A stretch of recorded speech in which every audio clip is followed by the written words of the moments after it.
পড়তে বসেছেন, কিন্তু 5 মিনিট পরই মোবাইলের নোটিফিকেশন, ফেসবুক, ইউটিউব সবকিছু একসাথে মাথায় ঢুকে যাচ্ছে।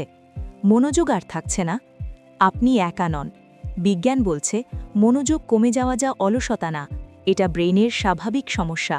আজ এই ভিডিওতে জানবেন পড়াশোনায় মনোযোগ বাড়ানোর 7টি বৈজ্ঞানিকভাবে প্রমাণিত কৌশল, যেগুলো ব্যবহার করে টপাররাও। চলুন শুরু করি। কৌশল 1, টাইম ব্লকিং প্লাস পোমোডোরো। মানুষের ব্রেইন একটানা বেশি সময় ফোকাস রাখতে পারে না। গবেষণায় দেখা গেছে 25 মিনিট পড়া প্লাস 5 মিনিট বিরতি সবচেয়ে কার্যকর। এই পদ্ধতিকে বলে পোমোডোরো টেকনিক। টাইমার সেট করুন, 25 মিনিট পড়ুন, 5 মিনিট চোখ বন্ধ করে বা হালকা হাঁটুন। এতে ব্রেইন ক্লান্ত হয় না, মনোযোগ বাড়ে। কৌশল 2, মোবাইল দূরে রাখুন। একটা ভয়ঙ্কর তথ্য জানেন? মোবাইল পাশে থাকলেও, ইভেন ব্যবহার না করলেও মনোযোগ 20-30% কমে যায়। কারণ ব্রেইন সব সময় আশা করে নোটিফিকেশন আসবে নাকি। পড়তে বসলে মোবাইল অন্য রুমে রাখুন বা এয়ারপ্লেন মোড দিন। কৌশল 3, পড়ার আগে 2 মিনিট শ্বাস নিয়ন্ত্রণ। পড়ার আগে যদি মাথা অস্থির থাকে, পড়া ঢুকবে না। বিজ্ঞান বলে ডিপ ব্রিদিং করলে ব্রেইন ফোকাস মোডে যায়। পদ্ধতি খুব সহজ। 4 সেকেন্ড শ্বাস নিন, 4 সেকেন্ড ধরে রাখুন, 6 সেকেন্ডে ছাড়ুন। 2 মিনিট করলেই মন শান্ত হবে। কৌশল 4, একসাথে একটাই কাজ।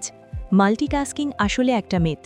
গবেষণায় প্রমাণিত একসাথে অনেক কাজ করলে মনোযোগ 40% পর্যন্ত কমে। পড়ার সময় শুধু পড়া, গান, চ্যাট, নোটিফিকেশন সব বন্ধ। ব্রেইন তখন পুরো শক্তি এক জায়গায় দেয়। কৌশল 5, নিজের ভাষায় পড়ে নিন। শুধু চোখ বুলালে ব্রেইন দ্রুত ভুলে যায়, কিন্তু নিজের ভাষায় পড়ে বললে বা লিখলে অ্যাক্টিভ রিকল হয়। একটা প্যারাগ্রাফ পড়ুন, তারপর বই বন্ধ করে নিজেকে জিজ্ঞেস করুন, আমি কি বুঝলাম? এতে স্মৃতি 2-3 গুণ শক্তিশালী হয়। কৌশল 6, পড়ার জায়গা বদলান। সবসময় এক জায়গায় পড়লে ব্রেইন বোর হয়ে যায়। গবেষণা বলছে পড়ার পরিবেশ পরিবর্তন করলে মনোযোগ বাড়ে। একদিন টেবিলে, একদিন জানালার পাশে, একদিন লাইব্রেরিতে ব্রেইন নতুন করে সক্রিয় হয়। কৌশল 7, ঘুম ও পানি। ঘুম কম হলে মনোযোগ অসম্ভব। 7-8 ঘন্টা ঘুম না হলে ব্রেইনের ফোকাস সেন্টার দুর্বল হয়ে যায়। আর পানি কম খেলেও মনোযোগ কমে। পড়ার সময় পাশে পানি রাখুন। মনে রাখবেন, মনোযোগ কোনো জাদু না, এটা একটা স্কিল। সঠিক কৌশল ব্যবহার করলে যে কেউ মনোযোগ বাড়াতে পারে। ভিডিওটি ভালো লাগলে লাইক দিন, বন্ধুদের সাথে শেয়ার করুন, আর এমন আরও বিজ্ঞানভিত্তিক ভিডিও পেতে চ্যানেলটি সাবস্ক্রাইব করুন। ধন্যবাদ।